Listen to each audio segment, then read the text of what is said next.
ನಾಗನಹಳ್ಳಿ ಶ್ರೀ ಲಕ್ಷ್ಮೀ ದೇವಸ್ಥಾನ ಟ್ರಸ್ಟ್ ವತಿಯಿಂದ 24/9/2025 ಬುಧವಾರ ಮುಖ್ಯಮಂತ್ರಿಯ ಒಂದು ಸಮ್ಮುಖದಲ್ಲಿ ಸಿದ್ದರಾಮಯ್ಯ ಅವರಿಂದ ಶ್ರೀಲಕ್ಷ್ಮೀ ದೇವಸ್ಥಾನದ ನೂತನ ಕಟ್ಟಡ ಉದ್ಘಾಟನೆ ನೆರವೇರಲಿದೆ.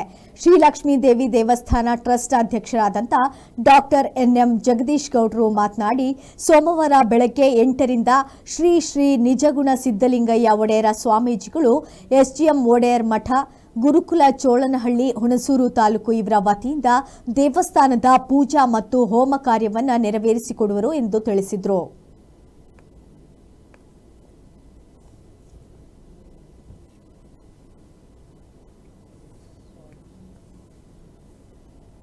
ರಿಂದ 24ವರೆಗೆ ಈ ಒಂದು ಕಾರ್ಯಕ್ರಮ ಉದ್ಘಾಟನೆ ಕಾರ್ಯಕ್ರಮ ನಡೀತಾ ಇದೆ. 24ನೇ ತಾರೀಕು ಈ ರಾಜ್ಯದ ಮುಖ್ಯಮಂತ್ರಿ ಆಗಿರ್ತಕ್ಕಂಥ ಸನ್ಮಾನ್ಯ ಸಿದ್ದರಾಮಯ್ಯನವರು 12 ಗಂಟೆಗೆ ಈ ಒಂದು ದೇವಸ್ಥಾನ ಉದ್ಘಾಟನೆ ಕಾರ್ಯಕ್ರಮ ಹಮ್ಮಿಕೊಂಡಿದ್ದಾರೆ.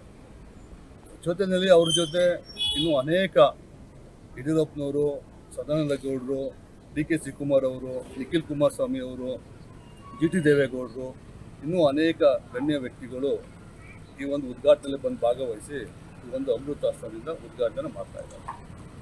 ವಿಶೇಷ ಏನು ಅಂತಂದರೆ, ಈ ದೇವಸ್ಥಾನದ ವಿಶೇಷ, ನಾವು ಇದು 200-250-300 ವರ್ಷ ಇರ್ತಕ್ಕಂಥ ಇತಿಹಾಸವುಳ್ಳಂಥ ದೇವಸ್ಥಾನ ಇದು ಹಿಂದೆ ಒಂದು 5-6 ಜನ ಒಳಗಡೆ ಹೋಗೋಕ್ಕೆ ಆಗ್ತಿರುವಂಥ ಸಂದರ್ಭದಲ್ಲಿ ಗ್ರಾಮದಲ್ಲಿ ನಾವೆಲ್ಲ ಕೂತ್ಕೊಂಡು ಇದನ್ನು ಬೆಮಲಸ್ ಮಾಡಿ ಒಂದು ಹೊಸದಾಗಿ ನಿರ್ಮಾಣ ಮಾಡಬೇಕು ಅಂತ ಸಂದರ್ಭದಲ್ಲಿ ನಾವು ಕೈ ಹಾಕ್ತಕ್ಕಂಥ ಸಂದರ್ಭದಲ್ಲಿ ಇಲ್ಲಿ ಯಾವುದೇ ರೀತಿಯ ಹಣಕಾಸಿನ ವ್ಯವಸ್ಥೆ ಇರಲಿಲ್ಲ.